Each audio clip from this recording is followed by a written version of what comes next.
enregistrement. Voilà.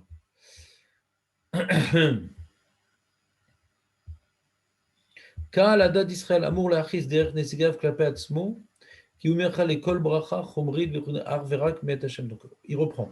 Donc il a dit comme première idée que Birkat Kohanim, c'est prendre conscience que tout vient d'Akadosh Baruch Hu, la bracha, la shmira, la chorma, la gdusha, tout vient d'Akadosh Baruch Hu. Et le fait qu'on envoie les Kohanim nous bénir, c'est quelque part les représentants du Ham Israël. Donc nous venons nous-mêmes demander à nos représentants de proclamer que tout provient d'Akadosh Baruch Hu. Ve'az evarech oto ha'echad. Cette proclamation que tout vient d'Akadosh Baruch Hu est à l'origine de la volonté divine de nous bénir. Je reprends. Le fait que nous envoyons les Kohanim proclamer que tout vient d'Akadosh Baruch Hu, la bracha, la shmira, l'intelligence, la spiritualité, tout vient d'Akadosh Baruch Hu, cette proclamation officielle des envoyés du peuple est à l'origine de la volonté divine de véritablement nous bénir et de faire accomplir cette bénédiction. Mais nous, on doit le proclamer. C'est la prise de conscience, la proclamation officielle qui est à l'origine de la volonté divine d'accomplir cette bénédiction. Est-ce que vous me comprenez ou la phrase est un peu compliquée? C'est-à-dire qu'en premier lieu, les Kohanim, ils se retrouvent envoyés du peuple et non pas en premier lieu envoyés d'Hachem. Oui, bien sûr. Ouais. D'où on sait ça qu'ils sont envoyés du peuple?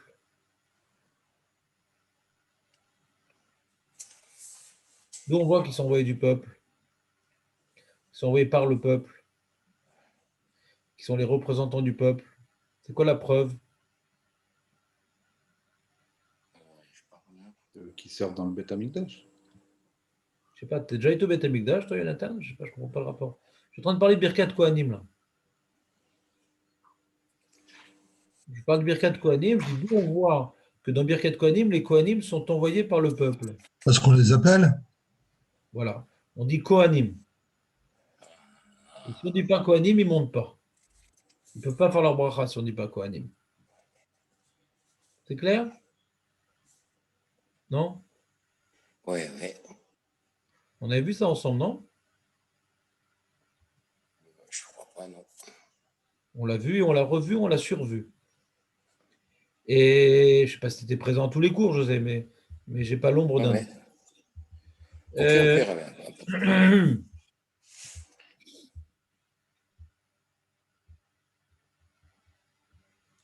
Birkat Kohanim sheka'al Israël meshiv al libo utnai le kabbalat habracha me'at Hashem ki Hashem evarer rak et mi shemiachel le bracha mimeno bilvad. Donc ça c'est une notion assez connue, assez fondamentale, qui est que la bracha, hein, il faut laisser une place en nous pour que la bracha d'Hachem puisse se matérialiser, se réaliser. Celui qui fait de la place à Hachem, alors Hachem il vient quelque part résider en lui. Alors c'est pour ça qu'on a besoin d'envoyer nos représentants pour proclamer qu'Hachem est l'unique source de bénédiction. On a besoin d'envoyer nos représentants pour proclamer qu'Hachem c'est l'unique source de bénédiction, pour que Hachem décide de bien vouloir nous bénir. Mi shemeachel et bracha me Hachem, rak hu issa et abracha lachar shekibla. Parce que celui qui sait que la bracha elle vient d'Hachem, c'est pas parce qu'il a des pistons, c'est pas parce qu'il a des diplômes, c'est pas parce qu'il est intelligent et qu'il a de l'argent à investir qu'il a la bracha. Parce que c'est Hachem qui lui donne la bracha. Que seul Hachem lui prodigue la bracha. Le fait de prendre conscience que cette bracha ne vient que d'Hachem l'aidera à catalyser cette bracha-là dans la direction qu'Hachem veut que nous l'utilisions. Quand tu sais maintenant que tu as de l'argent qui a été donné par le président de la République, toi, ambassadeur officiel au Congo belge, tu es ambassadeur d'Israël, cet argent, elle vient de Bibi Netanyahou. Ouais, alors avec cet argent, tu essaies de représenter Eretz Israël, ouais, d'être un bon exemple du pays que tu dois remplacer. Mais si tu oublies que cet argent il vient de Bibi et de contribuables israéliens, eh ben, tu pourrais utiliser cet argent-là pour des enjeux et des projets personnels. Le fait de proclamer par l'intermédiaire des Kohanim que la bracha ne vient que d'Hachem va renforcer en nous l'idée que, puisque ça vient d'Hachem, il faut la réinjecter dans son programme. Puisque ça vient d'Hachem, il faut la réinjecter dans son programme. Est-ce que c'est clair ce que je vous dis?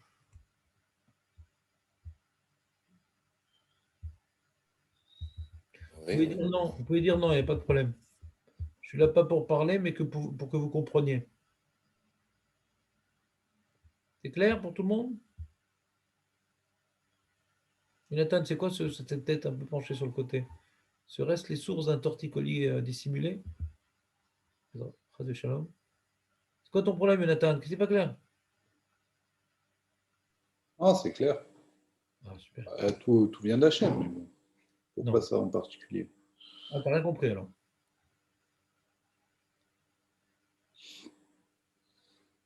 J'aimerais être à ton niveau spirituel, Jonathan. De vivre que tout vient d'Hachem. J'aimerais être à ton niveau. Il y a beaucoup de vérités de la Torah qu'on sait et qu'on n'incarne pas, Nahon. Est-ce que, dis-moi, tu crois dans la sortie d'Égypte? Ça a été fait par Hachem? Tu as un doute dans ça?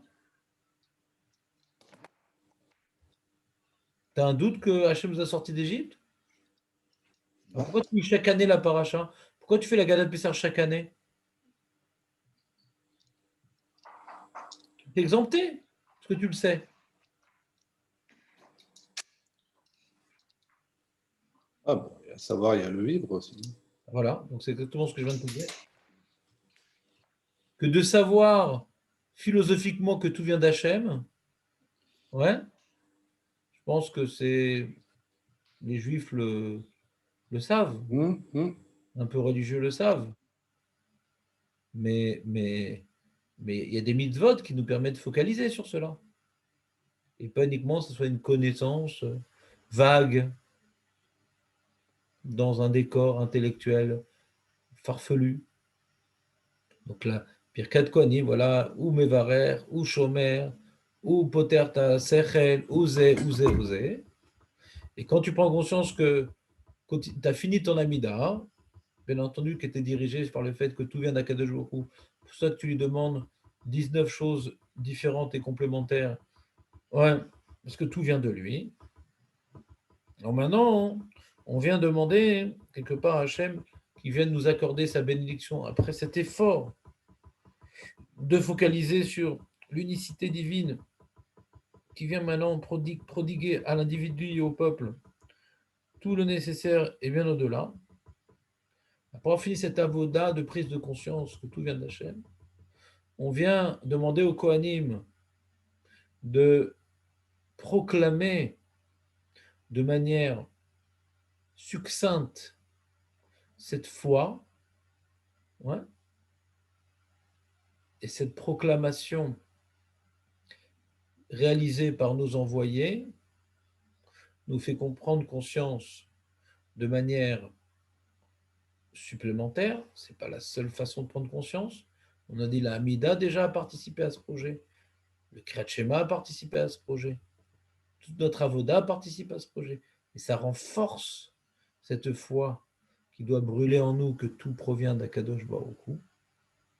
Et Alvaï, qu'on est au niveau Yonatan, parce qu'il y a des gens des fois qui s'angoissent pour la parnassa, des gens qui des fois sont obligés de faire des choses un peu tordues pour obtenir de l'argent, des fois qui vont tricher pour faire le vaccin, pour l'avoir avant les autres, je sais pas quoi, toutes sortes d'ishtadlouyot, ouais, parce qu'ils ont oublié que tout provient d'Akadosh Baruch Hu.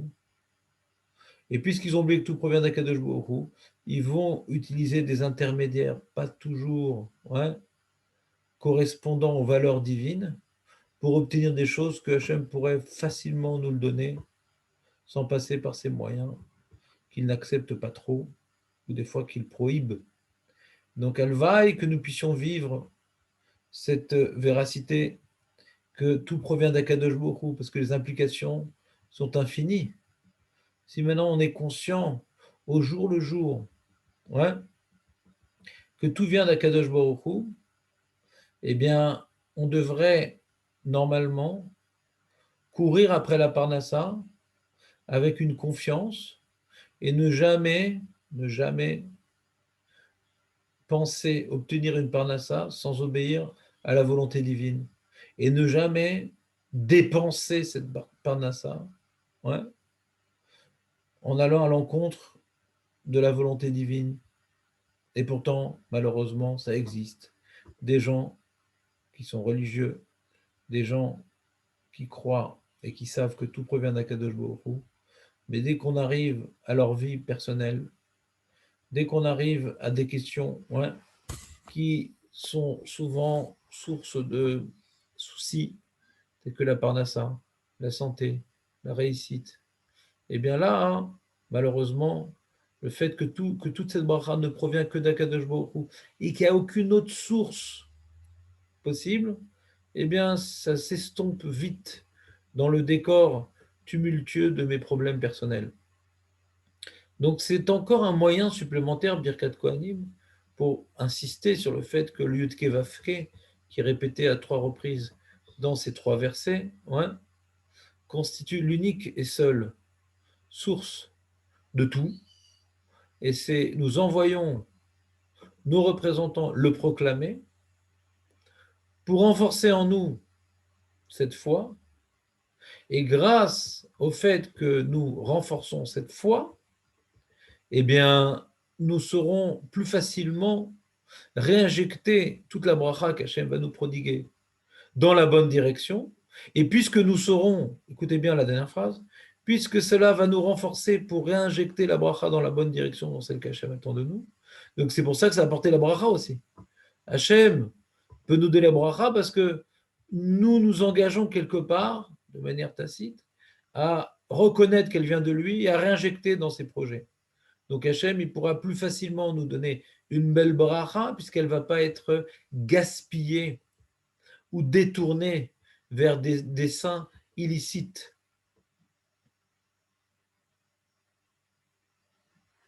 C'est ce qu'il dit ici le Rav Hirsch en allemand traduit en ivrite. Mishemeyachel, celui qui souhaite que la bracha d'Hachem, Rak ou Issa et bracha, lui pourrait être porteur de la bracha, l'achar shekibla, après qu'il l'ait reçu, comme une bénédiction envoyée d'Hachem uniquement, Verak ou inag ba al pi ratson Hachem levado. Et comme maintenant il saura qu'il porte la bracha d'Hachem, envoyé par Hachem, pour accomplir les projets d'Hachem, alors là il va pouvoir, ouais, la réinjecter dans les projets divins. Verak ou irait siman bracha be bracha. Là il verra un siman bracha dans sa bracha. C'est quoi le siman bracha? C'est que cette bracha, qu'il a pris conscience qu'elle vient d'Hachem, l'a aidé de se rapprocher d'Hachem, l'a aidé à occuper sa fonction dans sa vie, la vraie fonction qu'on devrait avoir dans notre vie d'être ambassadeur d'Akadosh Baruch Hu, c'est la bracha dans la bracha. Que cet argent n'ait pas été vain, que cette santé n'ait pas été vaine, a été donnée pour des grandes réalisations qui dépassent notre réalité individuelle, séculière, notre carcasse de chair et de sang, destinée à disparaître dans le néant. Les quelques instants de lumière que cette bracha nous a permis de vivre, et ben c'est une lumière éternelle qui ne pourra jamais s'effacer. Donc c'est la bracha dans la bracha. Vim chafetz ata bebracha me'et Hashem, Hashem elibicha ki hu bilvad mekor habrachot, v'hu yivarech otra. Si tu veux la bracha d'Hachem, ouais, rappelle-toi qu'il est la source et que c'est lui qui te bénit. Ouais, par exemple, je ne sais pas moi, quelqu'un il doit voyager en Rousselarès pour des raisons de Parnassa, et là ils t'ont fermé les aéroports, et comment je vais faire? Et il essaie de trouver des solutions, il se casse la tête, et il n'endort plus, et il arrête d'étudier parce qu'il a la tête prise. Mais comment? Je ne comprends pas, tu as la tête prise, tu n'arrives pas à étudier parce que tu as la tête prise. Quelqu'un qui n'arrive pas à étudier parce qu'il a la tête prise, ce n'est pas une critique, ça nous arrive à tous. Mais ça prouve, quelque part, qu'il n'est pas vraiment conscient que tout est dans les mains d'Hachem. Il croit que tellement c'est dans ses mains qu'il a l'esprit tourmenté. Comment je vais m'en sortir? Quelqu'un maintenant, il doit s'arrêter d'étudier pour faire une ishtadlout, pour sa parnassa, pour sa santé, il doit s'arrêter d'étudier. Parce que il ne faut pas vivre dans un esprit mystique où tout provient d'Hachem, il n'y a rien besoin de faire. Hachem nous demande d'agir, Hachem nous demande d'intervenir pour justement rendre un peu plus difficile la Emouna. Si tu fais rien et que tout tombe du ciel, c'est facile d'être Mahamid. Mais si maintenant, pour obtenir ce que tu recherches, la parnassa, la santé, je ne sais quoi, tu es obligé de faire beaucoup d'efforts, c'est beaucoup plus difficile de prendre conscience que ça vient d'Hachem après tous les efforts que tu as fait. Donc c'est bien sûr que quelqu'un maintenant qui a des shtadlout à faire, qui a des efforts à faire pour sa parnassa, pour sa santé ou des choses comme ça, il devrait arrêter d'étudier. Mais celui qui a fait la ishtadlout déjà, il n'a rien à faire de plus. Voilà, l'aéroport il est bloqué, qu'est-ce que tu veux faire? Il n'y a rien à faire de plus. Maintenant, on va réfléchir, on va appeler. Mais est-ce que c'est de la panique ou c'est des shtadlout? Il faut faire la différence entre la panique et la shtadlout. Est-ce que maintenant tu es en train de paniquer, tu t'appelles à droite à gauche, mais si tu t'asseyais 2 minutes, calmement, tu dirais ça ne sert à rien. Il y a mamache, des fins, des comment dirais-je, des chances infimes que tout ce que je suis en train de faire puisse avoir quelconque retombée concrète. Infime. Alors pourquoi tu le fais? Pourquoi tu fais au dépend de ta tefila? Pourquoi tu fais au dépend de ton limoud? Pourquoi tu fais au dépend du temps que tu dois consacrer à ta femme et tes enfants? Ouais. Si maintenant tu fais ton ishtadlout normal, qu'il y a de grandes statistiques, que c'est de ce tuyau-là que Hachem va t'envoyer la bracha. Tu peux pas dire, allez, j'ai ma famille, j'ai mes enfants, j'ai ma Torah, j'ai ma tefila, je ne vais plus au travail. Non, va au travail, va au travail. Normalement, comme ça, après avoir tellement travaillé d'heures, après être tellement investi, tu arrives à reconnaître ça vient d'Akadosh. Et c'est quoi la meilleure preuve que tu reconnais ça vient d'Akadosh? On a dit, c'est quand tu prouves que tu réinjectes cette parnassa dans Torah et mitzvot, dans Tzedaka. Ouais. Il y a 2 preuves qu'on reconnaît que la bracha vient d'Hachem.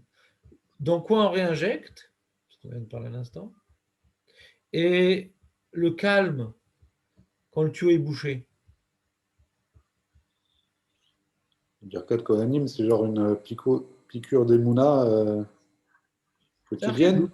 C'est un chizouk supplémentaire, c'est-à-dire, c'est pas comme on a dit précédemment, la mida aussi correspond au même concept. On vient maintenant dire voilà, il donne la bracha, il donne la parnassa, il donne la briout, il donne. Ouais, c'est un peu la même notion.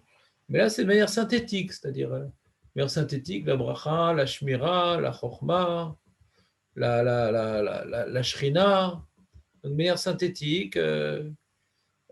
On se perd un peu dans la mida. Tellement Rav, tellement excusez-moi, Rav, petite question.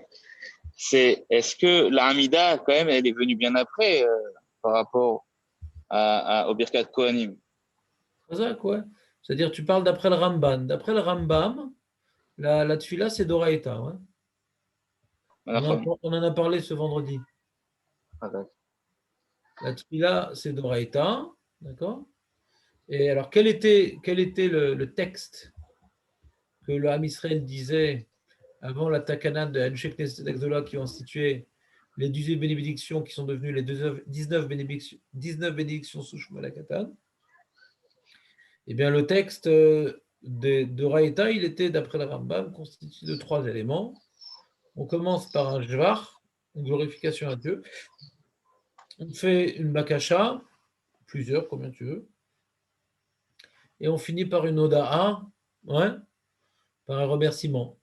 Donc cette structure, qui est encore la structure de notre Amida, était d'après le Rambam la structure basique que la Torah impose pour que ce que tu es en train de faire s'appelle la Avod et Hashem bechol levavcha, ou le mode mais pas sous-gazé, la Avod et Hashem bechol levavcha.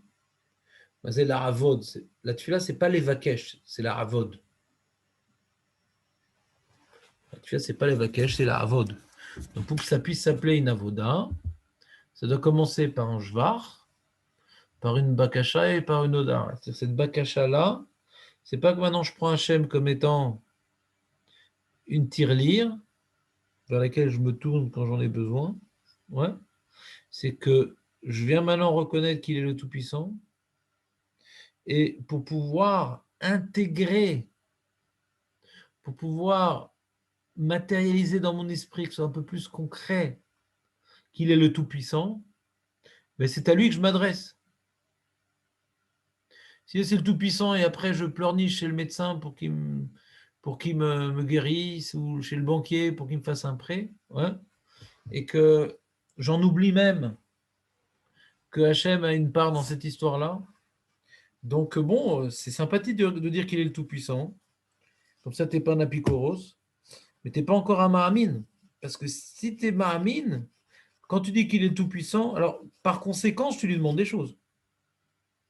Et si tu es super Mahamine, tu vas tout lui demander. D'ailleurs. Il n'y a rien que tu ne vas pas lui demander. Tu vas tout lui demander parce que tout vient de lui. Donc cette notion-là, en vérité, elle était déjà dans la Mida, avant Birkat Kohanim. C'est une telle bonne remarque ce que tu demandes. Maintenant, tu demandes d'après le Ramban, L'inverse. Nachmanide, qui dit que la tefila elle est des Rabbanan, la seule tefila d'Oraïta, c'est la tefila quand on est dans la guerre, quand on est dans la famine, quand on est dans la détresse. Le fait de devoir se tourner vers Hachem est un devoir de la Torah. Ça, tout le monde est d'accord que c'est d'Oraïta. Mais la prière quotidienne, elle est des Rabbanan d'après le Nachmanide. Et elle est d'Oraïta d'après le Rambam. Donc, sur ça, Dan nous demande. Dan, non, c'est pas Dan. C'est Nissim, pardon. Nissim nous dit que d'après ça, alors, Birkat Kohanim nous permettait de prendre conscience que la bracha venait d'Hachem. Ouais. Mais la question que je me pose, grâce à ta réflexion, ouais, c'est avant que les Chachamim ils instituent la tfila, et en particulier la tfila Betsibour, la Chazarat Hashatz. Comment on faisait Birkat Kohanim? C'était que dans le Beth Amikdash? Comment on faisait Birkat Non. Kohanim? Non, on le faisait aussi dans la ville. Ah ouais, quand ça? Ben, puisqu'on le dit, votre Vouline, comment on le faisait? Alors, Nahon, mais quand on le faisait où? dans À quel Beta moment? Knesset, Kailou. Mais Non? quel Beth Knesset? C'est quoi cette Beth Knesset qui dit qu'il y avait des Beth Ah. Knesset? Non, mais on parle, ouais, parce À qu'on parle l'époque de du la premier Beth Mishnah. Amikdash. À Mais l'époque dans du la premier Mishnah. Ah, ben, à l'époque du Beth Amikdash et chez la Beth Dova. Amikdash. Ouais. Ouais. Que là, chez Knesset, ils n'ont pas encore institué les Ouais. brachot, les tfilot. Il y avait quelques brachot, quelques tfilot, mais c'était très, très limité. Ouais. Et surtout, ils n'ont pas institué Chazarat Hashatz, que nous connaissons. La Ouais. Tova. La Tova. Ouais. Alors, Mehmet, quand est-ce qu'on faisait Birkat Kohanim? Peut-être pendant le Maaser Sheni, pendant je sais pas. Non, Nahon, tu sais pas? non, je sais pas. Mais j'ai pas compris quel rapport avec Marcel Cheni.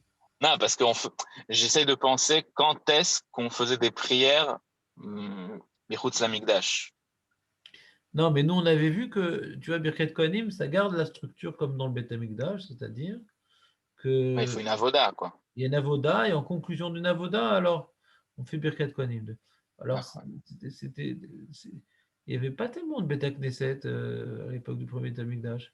Comment on faisait Birkat Kohanim, Beth? bah, on attendait d'être au Beth Amikdash, alors. C'est une Mijva Kol Yom. Tu dis Birkat Kohanim,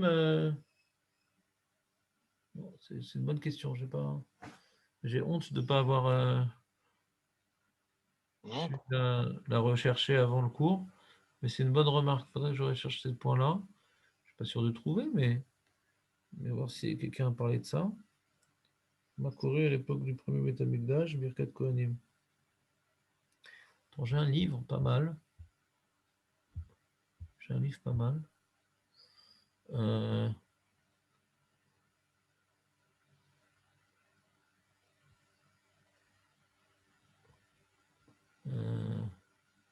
Bon, je ne vais pas m'interrompre au milieu, là, on va finir le ravierge comme on a commencé.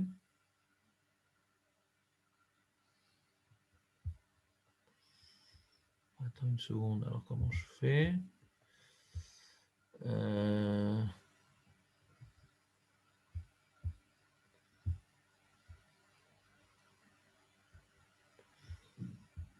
Qu'est-ce qu'il y a de chat? C'est quoi de chat? C'est qui parle? Ah, c'est Dan. Ah, d'accord. Une seconde. Alors, share screen. On était où? C'était là. Voilà. Vous avez le partage d'écran? Donc là, Ah, on a une question. le livre du Ravish. Ouais. Donc, c'est intéressant. C'est-à-dire, sauf la remarque de Jonathan, il dit bon, de prendre conscience que Hachem. Messim. Non, de Jonathan aussi. Tout vient d'Hachem, ça c'est un truc assez général. Et si on dit le Birkat Kohanim, ça reprend cette idée-là. Donc bon, on revient dans une idée assez générale. Et parce que ça, cette idée-là, le Rav Hirsch, il a dit dans différentes occasions. C'est-à-dire même pour le Birkat Amazon, il dit la même chose. Et comme voilà, tu dis Yazan et Akol, truc, c'est Hachem qui donne tout, donc ça te permet à te rappeler que ce que tu as mangé, le Birkat Amazon, c'est ce que tu as mangé, ça vient d'Hachem. Et pourquoi c'est important de te rappeler, après avoir mangé, que ce que tu as mangé, ça vient d'Hachem? Parce que le Birkat Amazon, c'est d'Oraïta, un motzi, c'est des Rabbanan. Avant de manger, prendre conscience que ça vient de lui, c'est des Rabbanan. Maintenant, après avoir mangé, tu as été rassasié, tu dois maintenant le bénir, le glorifier. C'est maintenant l'énergie, dit le Rav Hirsch, l'énergie que tu as reçue par ce repas-là, l'énergie que tu as reçue par ce repas-là, et provenant d'Hachem, tu sauras mieux la réinjecter dans ces programmes. C'est pour ça qu'on parle à la Brite, à la Torah, ouais. On parle de Torah, du Beth Amikdash, d'Eretz Israël dans le Birkat Amazon. C'est-à-dire les domaines dans lesquels je dois réinjecter ce rassasiement. D'accord? Donc cette idée-là qu'il a dit Rav Hirsch ici, elle est assez générale. Que plus on prend conscience que la bracha elle vient d'Hachem, il y a beaucoup de rappels dans la vie juive. Il y a la Mida, il y a Birkat Kohanim, il y a Birkat Amazon, et j'en passe. Plus on prend conscience que tout vient d'Hachem exclusivement, plus maintenant on dit bah attends, je ne peux pas demander à Hachem quelque chose et aller contre sa volonté avec ce qu'il me prodigue. Donc c'est une idée très générale qu'il a voulu dire également dans Birkat Kohanim. Kimat kol dine Birkat Kohanim baem leatzig et Kohen kemi shemetzeg et Eda. Ça on a vu ça. On dit Kohanim, tout ça. On dit ça à la Voda. Il faut qu'il bouge au moment de la Voda. Deuxième preuve qu'on avait vue dans la Gemara, c'est que le Kohen, qu'au moment de la Voda, il ne s'est pas déplacé pour faire Birkat Kohanim, il ne pourra plus faire Birkat Kohanim, parce qu'il doit vivre cette biracha comme étant un service qu'on lui impose et non pas comme une initiative de bien vouloir bénir ses copains. Donc si maintenant il ne s'est pas déplacé au moment de la Voda, on ne le laissera pas faire la bénédiction. Il dit Imlo akaraglav bavoda shuvlo yale le duchan ki achred irae adavar kilu mevarech mikoach atzmo. On ne te laisse pas monter faire la bracha si tu n'as pas décidé de bouger au moment de la avoda. C'est une avoda que tu es en train de réaliser. C'est un devoir, c'est un service envoyé par la nation pour représenter la bénédiction divine. Ce n'est pas quelque chose qui est dans tes mains. Il doit faire ça debout, puisque c'est un service, à voix haute, ouais, pour que la communauté les entende. Rag Belachon, à voix haute, c'est officiel, c'est pas le tzaddik qui marmonne dans sa barbe une bracha. Il a dire une bracha qui est écrite dans la Torah, tu ne peux pas rajouter des petits rajouts personnels. Non, non, tu dois tout simplement répéter un texte qu'on te dit mot à mot à répéter. On te fait répéter le texte. Ce n'est pas ton texte. Tu te rappelles de tout ça, José, ou tout a été effacé par le temps? Ces points-là, on les a déjà expliqués. Que toutes ces lachotes-là vont dans la même direction. Que le Kohen ne vient pas sur l'estrade nous bénir pour nous prodiguer ses talents magiques, mystiques. Ouais, pas du tout. Lui, il vient être après appelé par la communauté pour faire sa bracha. Il doit se bouger au moment de la avoda en tant que serviteur. Et maintenant, il n'a pas le droit de dire autre chose que ce qui est écrit dans la Torah. Et paniquement, il n'a pas le droit. En plus, on doit lui dire mot à mot ce qu'il doit dire pour bien faire ressortir le fait qu'il accomplit une shlichut. C'est un shaliach. ça qu'on lui fait dire mot à mot les termes qu'il devra prononcer. C'est pas pour pas qu'il s'embrouille. Ouais, bien sûr. C'est pour pas qu'il s'embrouille. On a vu que c'était pas suffisant comme explication.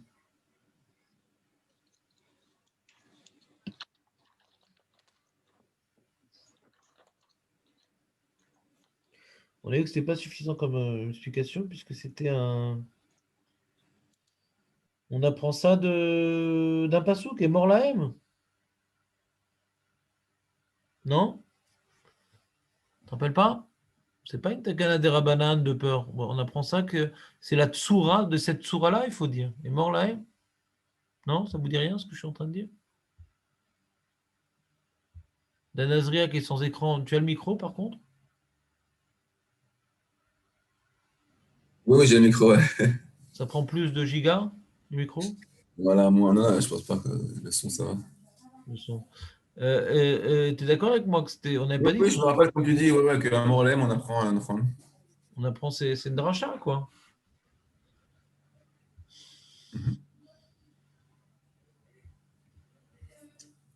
Ouais, mais du coup, ça m'a embrouillé parce que c'est vrai qu'on avait dit aussi ce qu'il dit là. Bah oui. Comment on avait combiné ça, cette histoire? Bah, c'était à cause du Rambam, du Beth Yosef, Voilà. Yevarechecha, là. Mhm. Que là, on lui disait pas. Parce qu'il risquait pas de s'embrouiller. Il y en avait qui disaient comme ça, il risquait pas de s'embrouiller. Et on avait repoussé cette explication, justement. D'accord. On avait dit non, c'est parce que. C'est quoi? Tu te rappelles ce qu'on avait répondu? Pourquoi Yevarechecha, il n'y a pas besoin de lui dire? Ouais, c'est pour qu'on évite de croire qu'on le bénit lui, quoi. Quoi?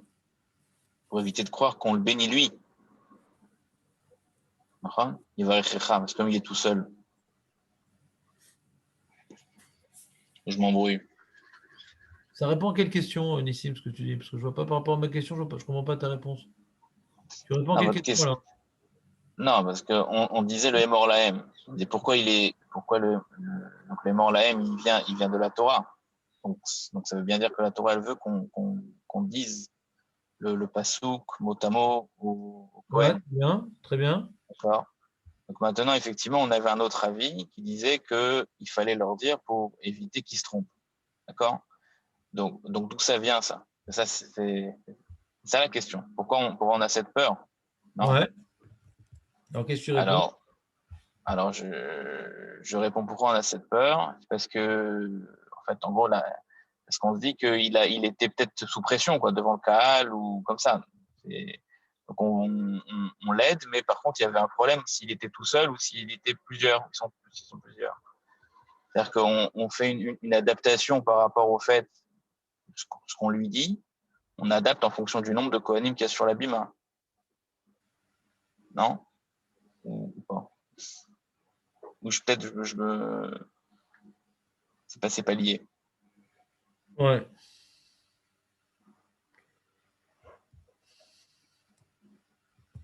Je n'ai pas tout compris. Pensez à autre chose, je ne sais pas si on l'a évoqué ou pas, je ne me rappelle plus. La Birkat Kohanim, il faut la faire en hébreu, d'accord? On ne peut pas la faire dans une autre langue. Non. C'est pour ça qu'on fait répéter nos hameaux. Celui qui ne connaît pas l'hébreu, je ne sais pas si on a évoqué ça. De quoi tu parles? De quoi tu veux parler, Jonathan? Tu dis des idées Pourquoi ou on tu l'a veux fait dire répéter? quelque chose de précis? Hein? Tu dis des idées en l'air ou tu veux dire quelque chose de précis qui répond à une question? Je ne comprends pas ce que tu veux nous dire. J'essaie de répondre pourquoi ils doivent dire mon hameau. D'essayer de trouver encore une. Ouais, j'essaie de trouver une idée aussi. Une bonne idée. Mais pourquoi tu cherches une idée en plus? C'est pas ça qu'on cherche maintenant. On a Ah, dit je ne que. me rappelle plus si on avait Non, mais nous, on évoqué a dit pour ça ou l'instant, pas. et Je mort sais la qu'on haine. avait. On a dit mot à mot, c'est mort la haine, d'accord? Ouais. Et tu as dit, ah, c'est pour pas qu'il se trompe. Je dis, ah, c'est embêtant, on ne devrait pas avoir deux raisons. Maintenant, tu cherches une troisième raison. En embêtant d'avoir deux raisons, tu dis, ah, tiens, on va essayer de trouver une Je troisième rajoute raison. encore. Ça va quoi? Non, parce que je sais on avait parlé, ça devait être en hébreu, quoi. Particulièrement en hébreu. Tam,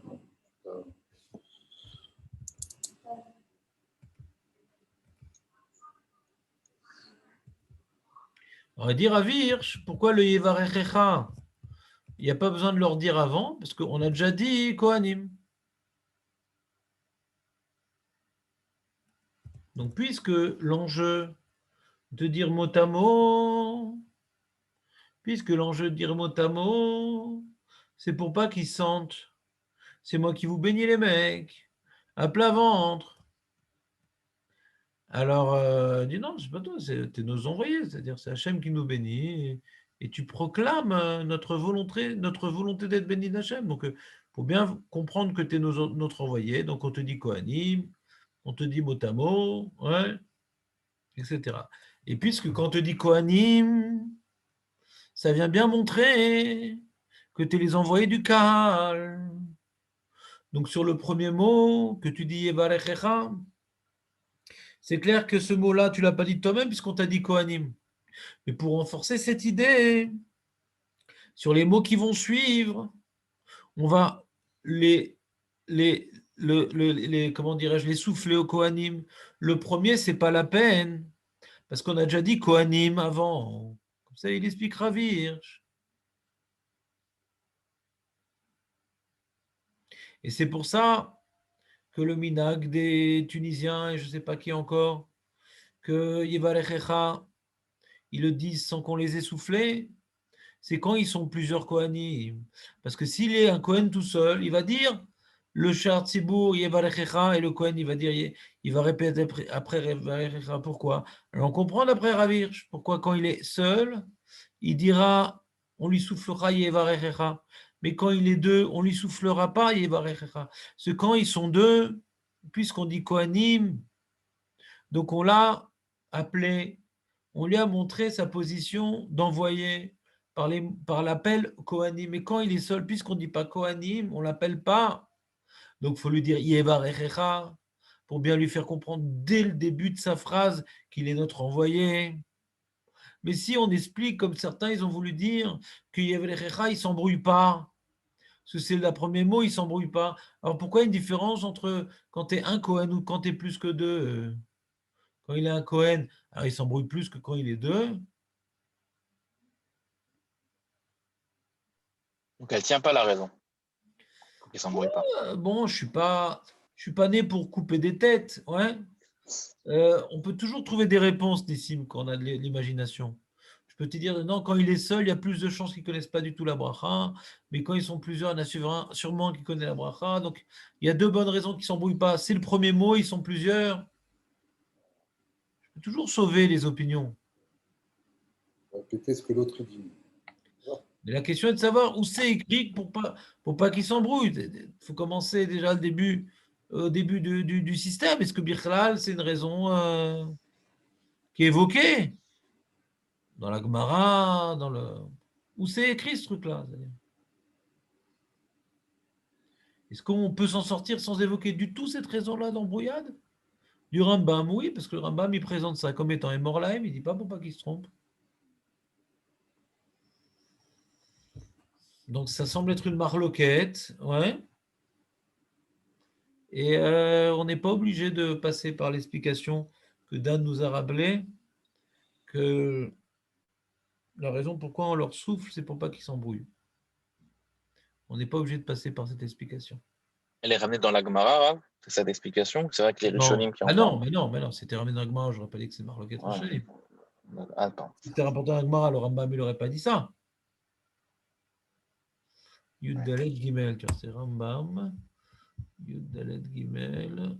Alors, Rambam. Non, Kohanim.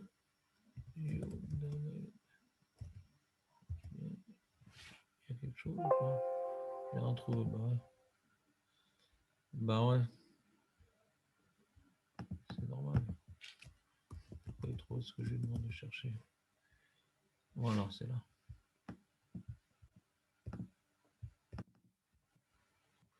J'ai ça dit, Nesiat Kapen Begvulim, Be'et Shagiat Shar Tzibur Lavoda, שאומר רצה כל הכהנים עומדים בבית הכנסת, נעקרים ממקומם והולכים לו עם דוכן, ועומדים שם פניהם להיכל. נכון. ומתחילים יברכך, ושהציבור מקריא אותה מילה מילה, והם עונים שנאמר אמור להם עד שיאמר. T'as vu? Pourquoi באמת on est macré, il le dit. שנאמר אמור להם עד שיאמר.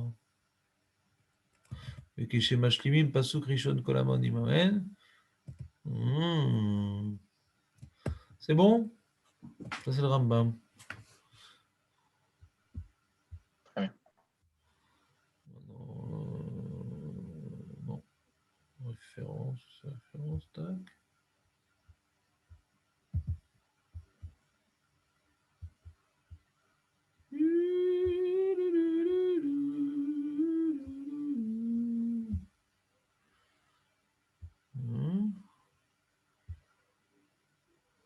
Non, il n'y a pas ça. Très bien. Allez, on va m'chir.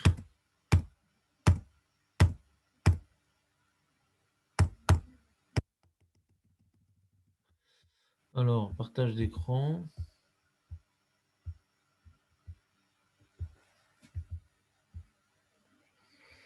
Très bien. Lui veut donner une autre explication. Il dit pourquoi on regarde pas les kohanim quand ils font la bracha. Gam tamadim shebeshash hakohanim mevachim lo habitat tzibur el hakohanim. Pourquoi on regarde pas les kohanim? Ou lechora rayon shelo leasiach et da'at me Hashem. Shu bilvad mekor habrachot. ולא לכוון את המחשבה אל הכהנים, אלא יעמוד הציבור כמו בתפילה לפני השם, עיניים למטה. יפה מאוד. Il nous explique le Rav Hirsch qu'il y a une halakha qu'on ne regarde pas les Kohanim pendant qu'ils font Birkat Kohanim. Il y a marqué chez le Esiar Da'at. Alors, il veut expliquer le Rav Hirsch, c'est quoi chez le Esiar Da'at? Quoi, je ne me concentre pas. Alors, moi, je pensais avant de voir le Rav Hirsch, ouais, c'est quoi chez le Esiar Da'at? Ah, je vais voir les Kohanim, ils lèvent le bras plus que l'autre.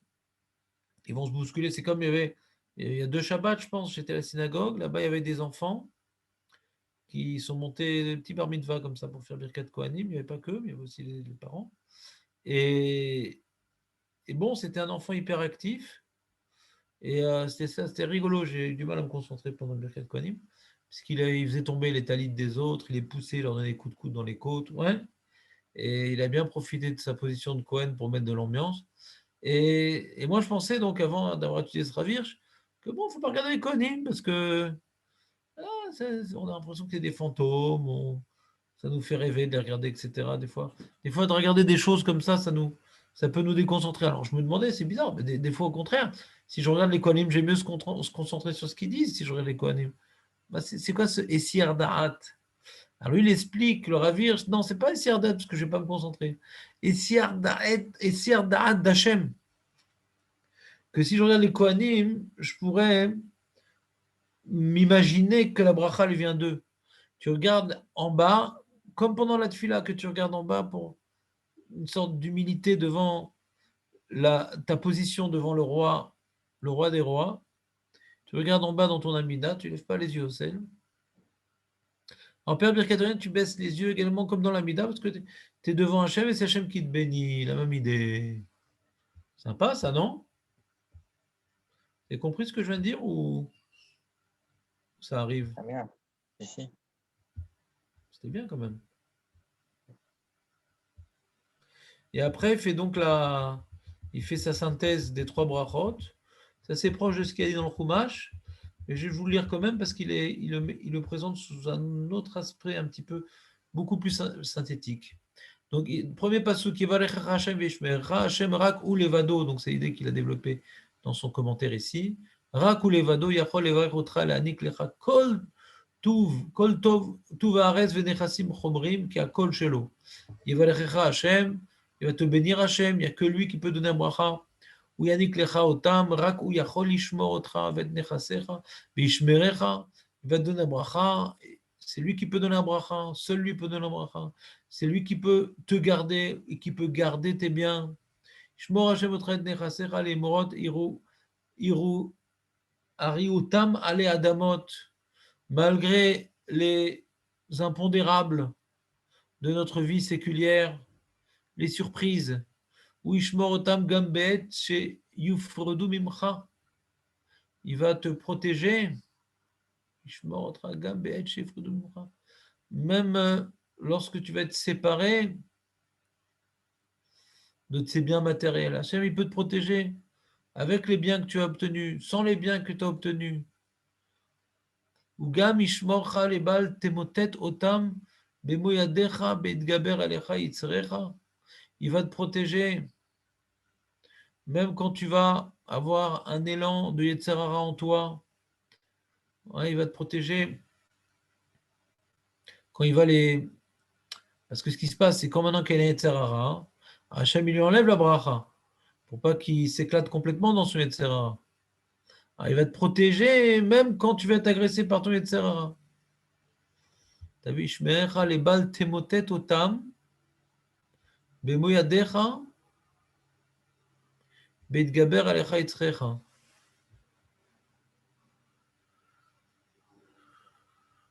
Temotet otam. Il va te protéger de peur de ne pas les abîmer toi-même, quoi. Les balles Timothée de Beodecha, Betgaber Alecha. Il va te protéger que tu ne vas pas l'abîmer la bracha lorsque tu vas être pris par un coup de Yetzer. Donc ça revient à dire il va te protéger du Yetzer parce que pour te protéger tes biens.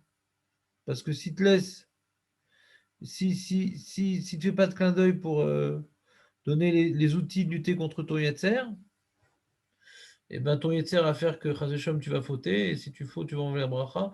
Donc pour te protéger la bracha, il te protège de ton Yetzer aussi.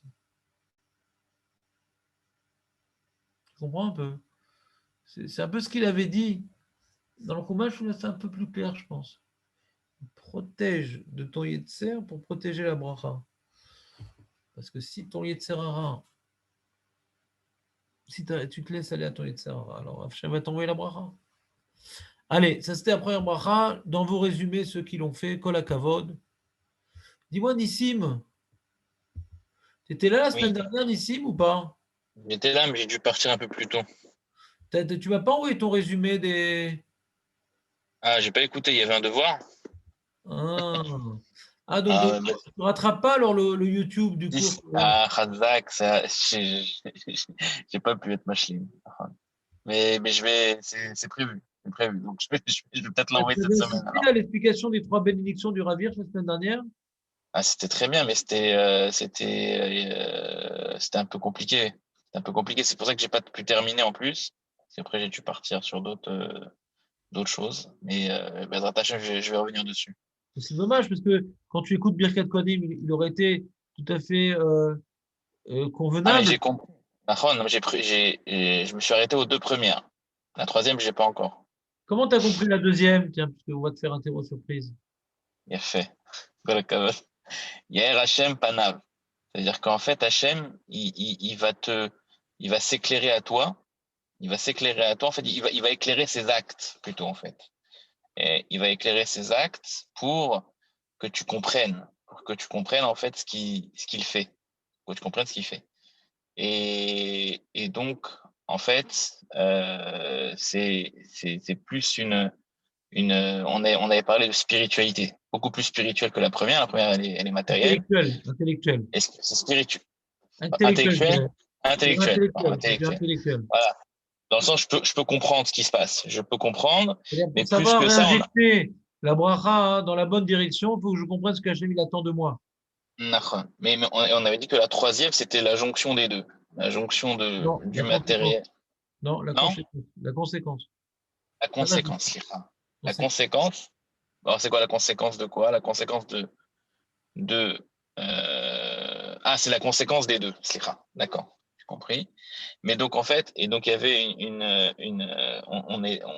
on avait vu qu'en fait, c'était, alors, on avait discuté de 2 manières. On a dit, c'est-à-dire que Hachem, il est clair. Est-ce que il est clair de manière pratique, c'est-à-dire que moi, Voilà, je peux comprendre exact. des choses, ou bien il est clair de manière globale par les Nevi'im et les Chachamim qui vont La nous Torah, quoi. La Torah la aussi, la Torah. Torah qu'il nous a donnée. Voilà, exactement. Il va nous orienter Alors, on notre avait vu que étude. le Ravir, il avait pris l'opinion du Sifri, c'est-à-dire Hachem nous a donné la Torah, les Nevi'im, Vichuneka, et qu'Hachem nous donne les moyens intellectuels de bien comprendre ce que Hachem nous a dévoilé de lui par sa Torah et les Nevi'im.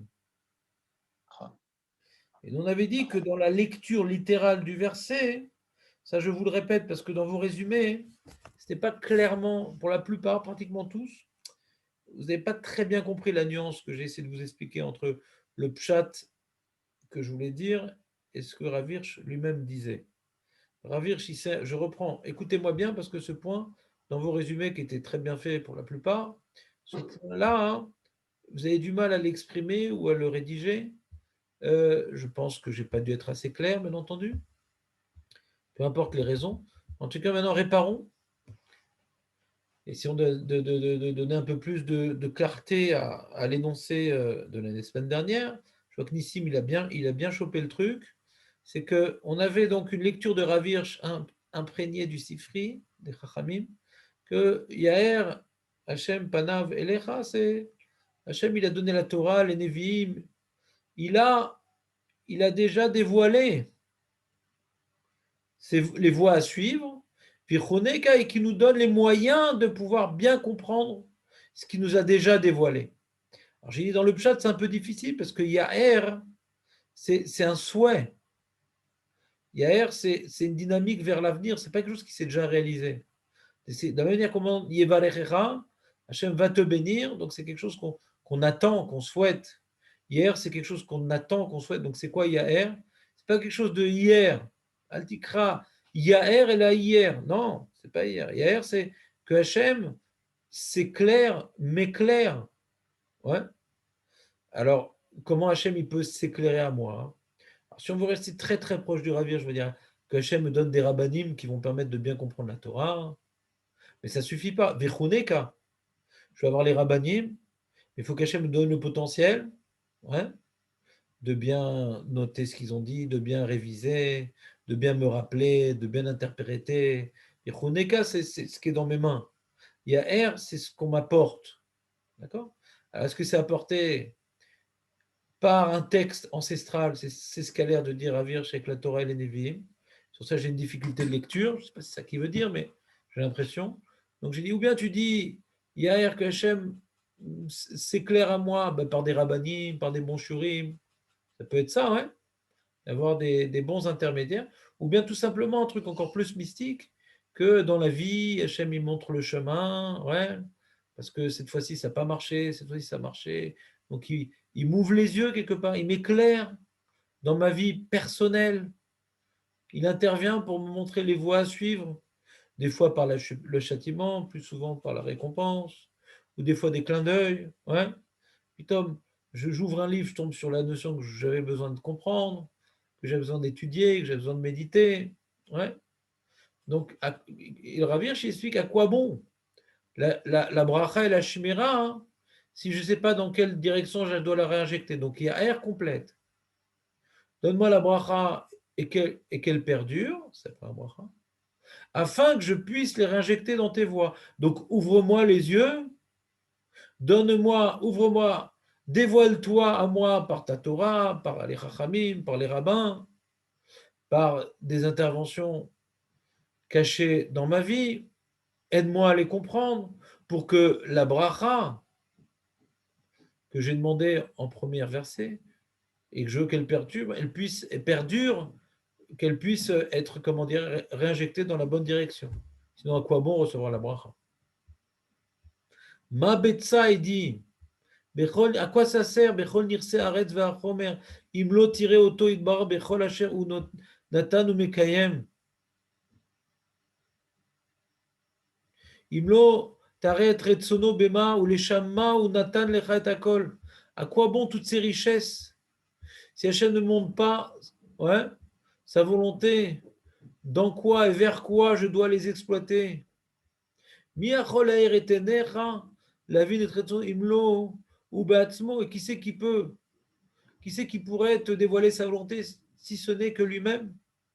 Alken yer Hashem panav elecha, yegale Hashem et yad ashgachato bechayecha ve'et retzono betorato. Donc tu vois ici, dans son pirouche sur Horev, il se rapproche de ce que j'ai voulu vous expliquer intuitivement. Tu vois. Yegale Hashem et yad ashgachato bechayecha. Que Hashem il dévoile ses interventions dans ta vie et sa volonté dans sa Torah. Donc c'est les deux alors. Ouais. C'est par le texte passé et par Non, mais par les actes à venir. oui, mais ce que j'expliquais, Retsono Betorato, Yegale Hashem. On voit ici, c'est quelque chose qui n'est pas du passé. La Torah, elle existe. Est-ce que maintenant j'ai le bon livre pour me l'expliquer? Est-ce que j'ai le bon rabbin pour me l'expliquer? Est-ce que j'ai l'état d'esprit adapté pour l'expliquer, pour le comprendre? Vichoneka Yetzayed Otra. Alors, il y a d'abord, pardon, je suis passé sur Vichoneka. Donc, il y a Er Hashem Panav Elecha. Hashem va m'aider pour me mettre à disposition la Torah. Alors, par des livres, par des rabbanim, par des clins d'œil, Yad Ashgachato Bechayecha, par des interventions discrètes. Virchuneka Yetsaed Otra Beshefa Kochot Ruchanim. La date est Retsono qu'Hachem me donne les moyens de pouvoir, comment dirais-je, interpréter tout ce que Hachem me donne. Il me donne par sa Torah, par ses livres, par ses rabbanim, par ses clins d'œil. Virchuneka qui me donne l'intelligence de bien percevoir toutes ces différentes émetteurs de Emet. La date est Retsono Bechaya Maase Shecha ou Belimut Torato. La date, oui. Question, on avait un problème aussi la semaine dernière, je me rappelle, avec le Elecha. On se disait, c'est bizarre, le Elecha. Voilà, c'est la question. Si on parle que de la Torah, c'est pas Elecha, elle était donnée à tout le monde. Donc là, effectivement, sachant que Et Yad Ashkarato Bechayecha. Donc ça veut dire que donc le Elecha, il s'explique par ça. Ashkarato Bechayecha. C'est ce qu'on avait dit intuitivement la semaine dernière. Et lui-même, il a corrigé dans Chorev, il a donné un peu plus synthétique. Peut-être c'est ce qu'il voulait dire dans la Torah, mais c'était dans son Pirouche à Torah, je n'ai pas vu cette idée-là de manière rigoureuse. Je voulais la dire et je n'ai pas su lui la mettre dans ses mots, donc j'ai préféré pas dire que c'était lui qui disait ça, mais plutôt que c'était moi. Ça rentrait pas très bien dans ses mots. Et c'est quoi le troisième élément, qui est encore plus abstrait que les deux premiers? Issa Hashem panav elecha, v'yasem lecha shalom. Hashem eir et panecha ve'ata mukhan mezuman lasot tekem et retzono. Donc nous maintenant, dans le deuxième niveau, on est prêt à réinjecter toute la bracha dans la bonne direction. Ma'ata ou ma'kochecha nuchach ozlat yadecha keben enosh. Comment on peut y arriver, Bémet? Comment on peut arriver à ça? On veut véritablement réinjecter la bracha dans la bonne direction. Mais est-ce qu'on en a vraiment les forces? Deuxième niveau, ce n'est pas les forces d'accomplir, c'est les forces de comprendre. Deuxième niveau, ce n'est pas les forces d'accomplir, c'est les forces de comprendre. Qu'Hachem me donne les moyens de comprendre ces dévoilements dans ma vie et dans sa Torah. On n'est pas encore dans l'accomplissement. On est dans la possibilité de savoir vers où on doit aller. Les malé mesima korama velachtor el ayashar ve'atov ba'olam anoged et ayashar ve'atov.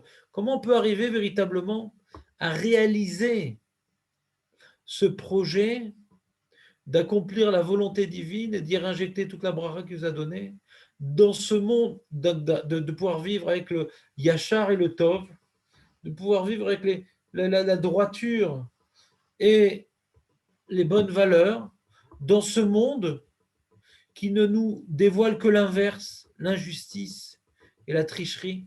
Comment on peut arriver à faire face à un monde hostile aux valeurs divines? Echen Hashem ba likratra befanav ou be'alechot ashgachato leman titzmach yeshua bechol asher ta'aseh lor pnei Hashem anisim elecha esem lecha shalom בשאיפותיך ולמען שיבתך ושלום בעולמו. Il dit comme ça, Issa Hashem panav elecha, Hashem, il va t'aider, ouais, il va t'entourer de protection pour que tu puisses, après que tu aies reconnu que la bracha, elle vient d'Hachem, et que tu aies compris sa volonté, et que tu veuilles réinjecter la bracha dans ses voies, Issa Hashem panav elecha, v'yasem lecha shalom. Alors Hashem, il va t'aider pour que tu puisses, comment dirais-je, exploiter la bracha et ta rochma dans la bonne direction de manière concrète. C'est le summum, Issa Hashem panav elecha v'yasem lecha shalom.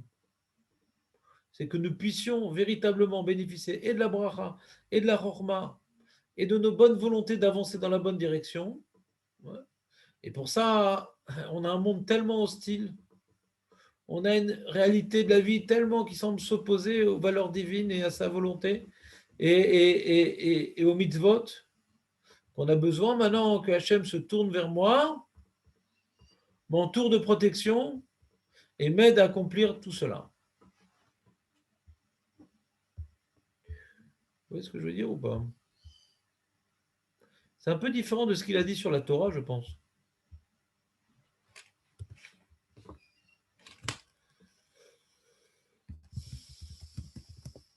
Non?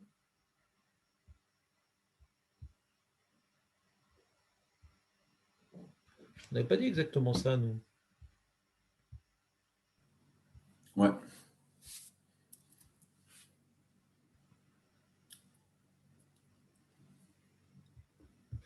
Une seconde. Ça ressemble, quoi. Ouais. Voilà, Ça ressemble, tu dis? là-bas, c'était un peu plus que tu deviennes un exemple, un modèle, enfin, ouais, que Hachem fasse régner ce shrina sur toi, quoi.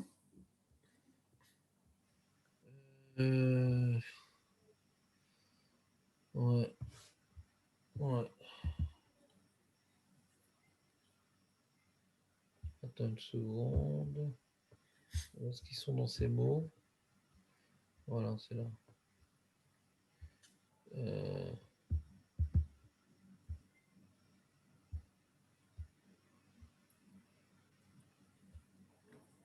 Comme ça. Vous avez le partage d'écran, hein? Non, vous n'avez pas. Peut-être, je crois. Vous avez pas. Une seconde. C'est là. Là, c'est sur la Torah.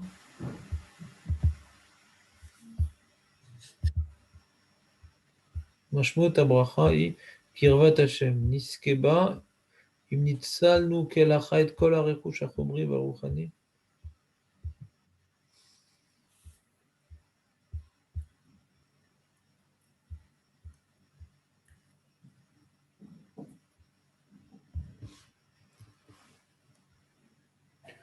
Non, c'est très différent.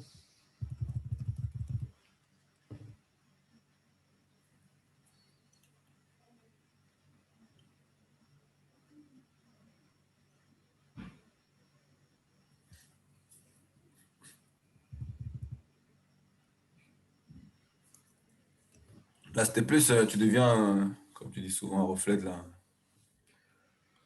divinité, la valeur divine, quoi. Ouais. Voilà. Et ça. C'est plus sympa, je trouve, l'autre, parce que Le premier ou le deuxième? le deuxième, parce que par rapport au langage, quoi, Issa Hashem Panavelecha, il te porte, leur une mission, on a l'impression, voilà, c'est encore dans la mission, hein, Ouais. c'est encore un truc que. Ouais.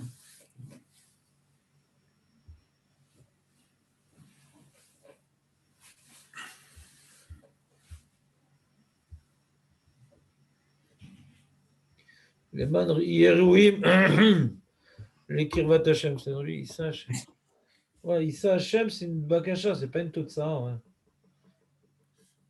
Peut-être que là, dans Parashat Nassau, peut-être c'est la conséquence de l'autre. Ouais. Ouais, d'accord, très bien. Ouais. Non, non, mais c'est pas. En tout cas, il n'explique pas pareil. Ouais. En tout cas, il n'explique pas pareil. Donc, si on résume la nouvelle version qu'on a du Ravirch, ouais, alors c'est assez complémentaire, quoi. C'est plus facile comme schéma, je trouve, à retenir. Mm-hmm. Tu as d'abord les moyens matériels, ouais, et qu'ils ne t'abîment pas et qu'ils ne s'abîment pas, d'accord. Après, maintenant, tu as que Hachem nous dévoile sa bonne volonté, ouais, sa volonté juste, et qu'on puisse être en mesure de la comprendre, d'accord? Et après qu'on puisse la réaliser, quoi. Qui m'aide pour la réaliser, parce que c'est très dur de réaliser la volonté divine, ouais, dans ce monde où on a etc., dans ce monde où on nous empêche de réaliser sa volonté.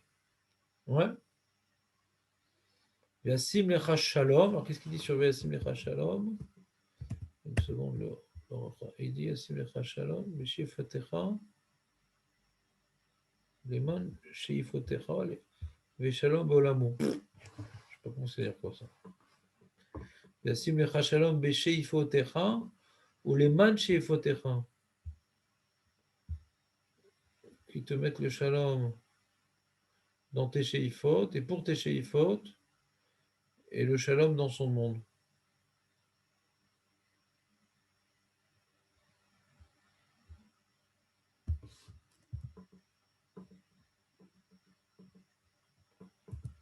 Bon, donc c'est une grande nafkamina, c'est-à-dire.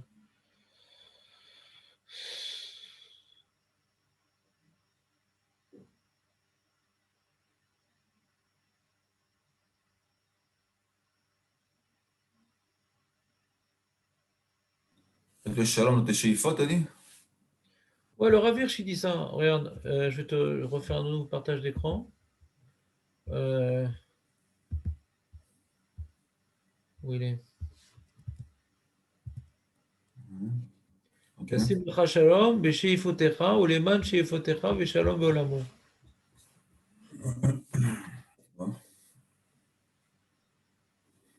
Ah, c'est bizarre, non?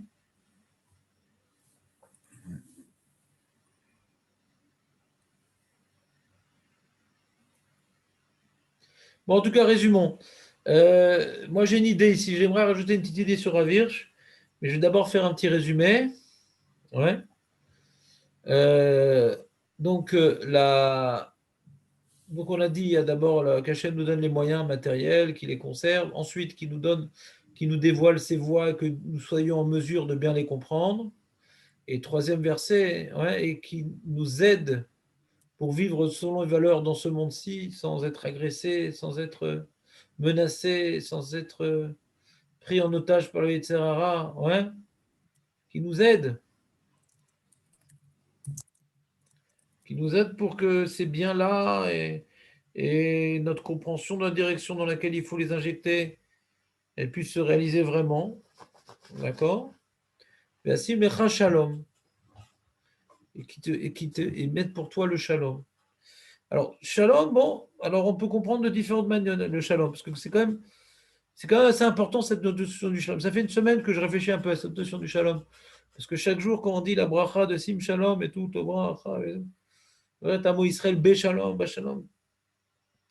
C'est-à-dire, j'essaie de relier quand même Birkat Kohanim à la dernière bracha de la Mida, ouais.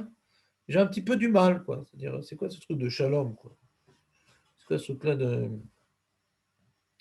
Ils disent que En Keli Marzik Bracha et là Shalom, truc. C'est Marzik toutes les brachot, le Shalom. C'est quoi ce Shalom-là? Alors, si je veux dire en beau français, le Shalom, c'est l'harmonie. Ouais. En mauvais français, c'est l'harmonie, l'harmonie. Maintenant, c'est quoi l'harmonie? C'est quoi l'harmonie? Shalom. On dit que le nom d'Hachem, c'est le Shalom. C'est-à-dire qu'Hachem, il est Shalem. Ouais. Hachem, il est lo chaser kloum, Hachem. Hachem, il est Shalem. Maintenant, nous, on n'est pas Shlemim. Non, on n'est pas Shlemim. À titre individuel, on n'est pas Shlemim. Notre chevet aussi, elle est une partie de la perfection divine. Et le Ham Israël, c'est complémentarité entre 12 Ma'alot et ça représente une certaine shlemut, tout l'Am Israël qui servent de manière complémentaire, chacun selon ses forces et chacun selon ses capacités. C'est pas capacité que je voulais dire. C'est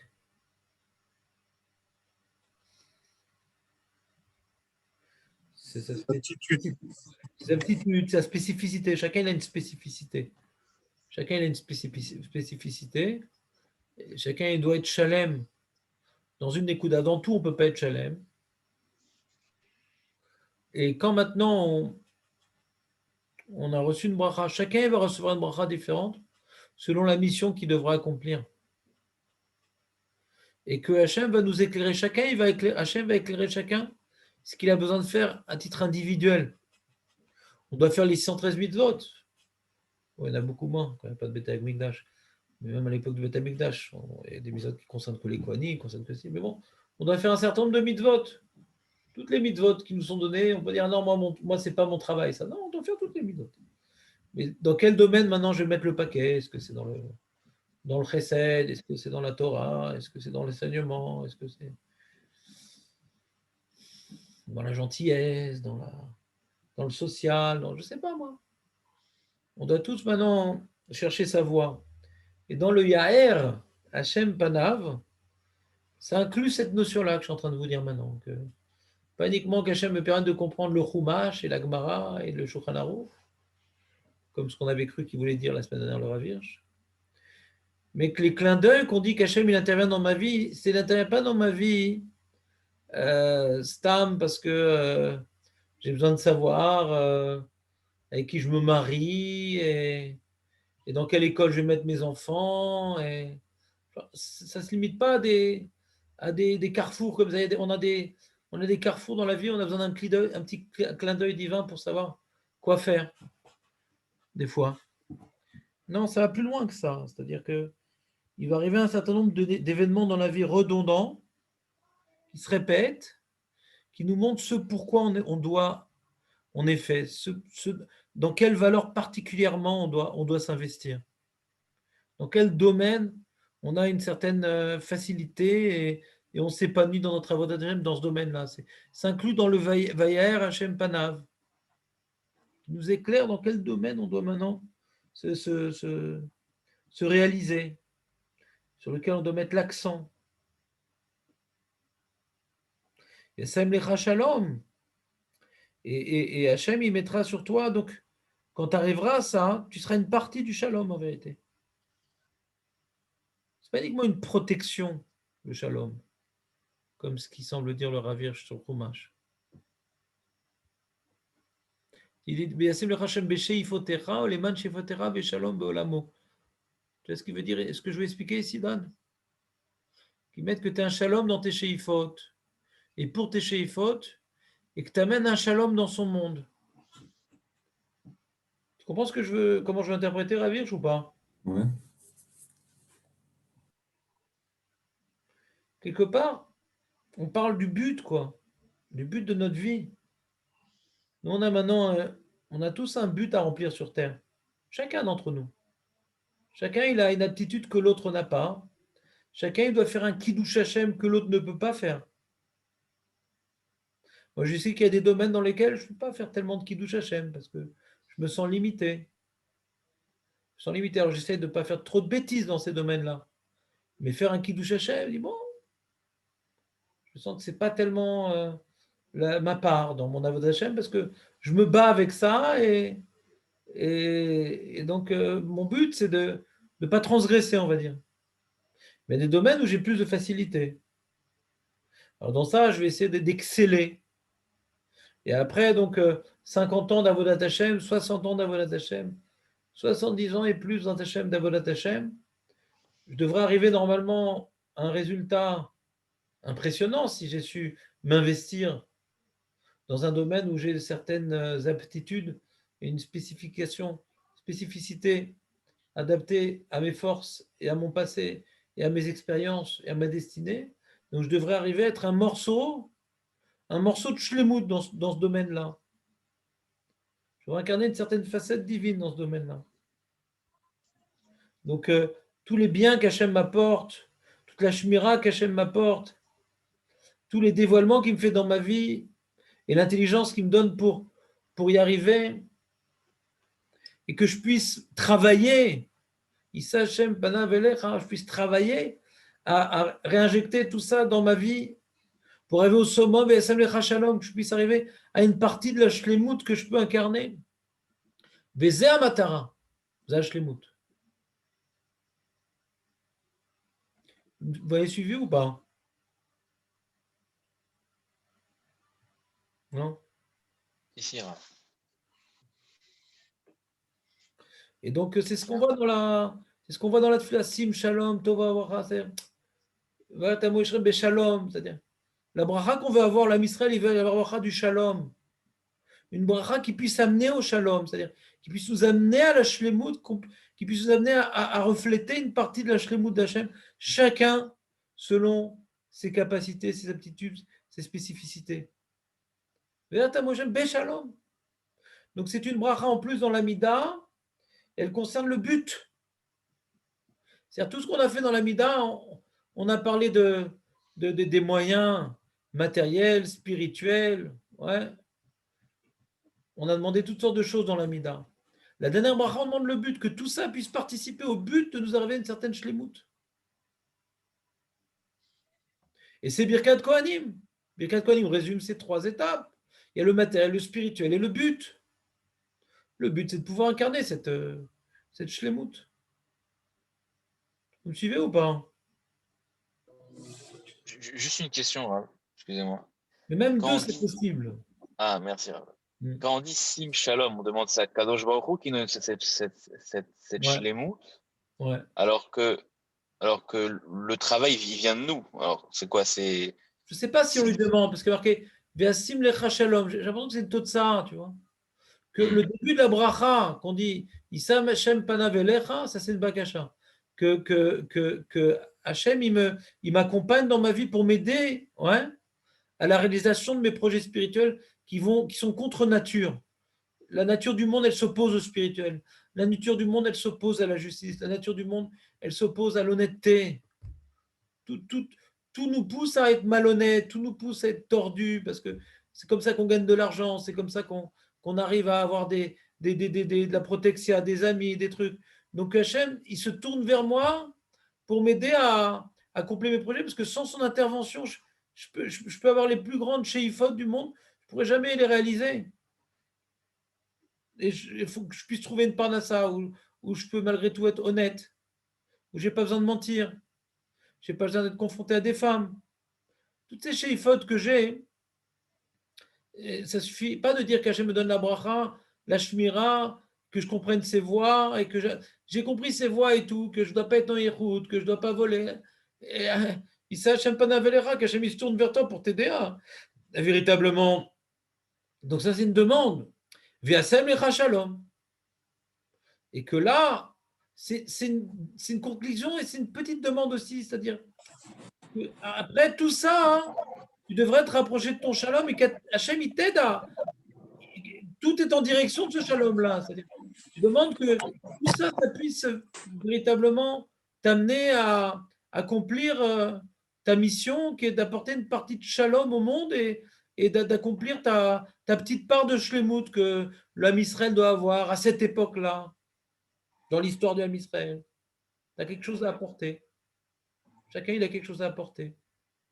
C'est aussi une bakasha, c'est pas qu'une totsa, c'est aussi une bakasha, que Hachem nous aide à comprendre sa Torah, ses voies, qui nous aide à les accomplir et qu'on arrive au shalom, quoi. C'est aussi une demande, Nissim, tu comprends ce que je veux dire? très bien. Ouais. Ce qu'on dit dans la Mida, Sim Shalom. C'est quoi Sheifot? Comment tu dis, Nathan? Sheifot, c'est quoi Les ambitions spirituelles. Non. Ah, nos ambitions. Ambitions spirituelles. Donc, qu'est-ce que je voulais vous dire? C'est que. J'ai oublié.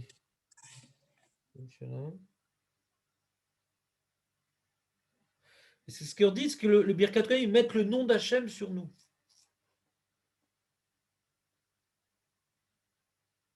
C'est le Birkat Kohanim. Hachem, il veut mettre son nom sur nous.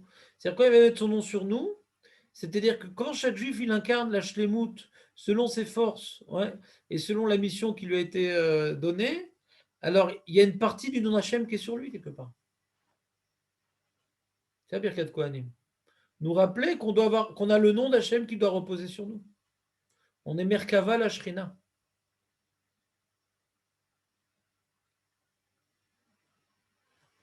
Tu nous suis, Dan, ou pas? Tu n'as plus d'Internet.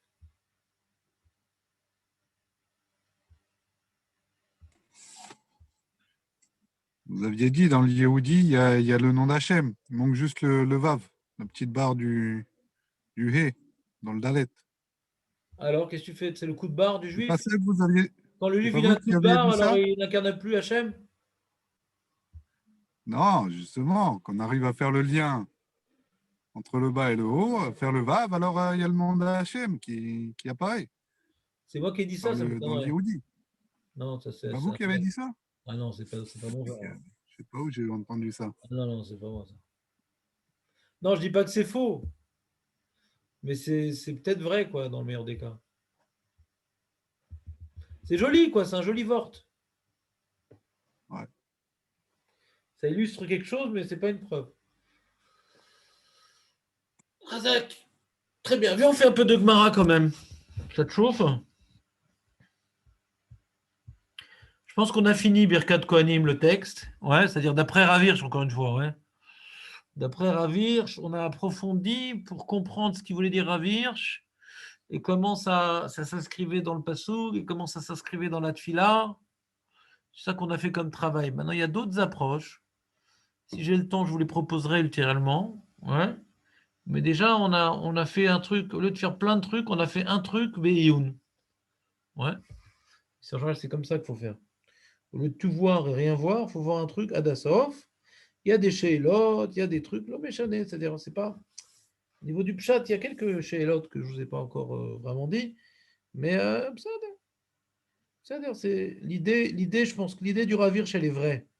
Ce travail-là, cette Avodat Hashem par progressive, ouais, qu'il a développé dans ces 3 psukim. Cette idée, pourquoi j'ai aimé ce pirouche? Parce que ce pirouche, il est porteur d'une idée forte. Et qu'il puise ses sources dans Chazal. Mais c'est porteur d'une idée forte, c'est-à-dire ça nous permet de nous rappeler d'un but fondamental. Et c'est possible que ce soit ça Birkat Kohanim, en tout cas l'Homme Shané, c'est ça la Vodat Hashem. Et ça peut rentrer dans Birkat Kohanim. Ce n'est pas exclusif, il y a d'autres façons d'expliquer Birkat Kohanim. Mais l'avantage de ce pirouche-là, c'est que ça nous connecte à une avoda bien structurée, une avoda bien structurée, quoi.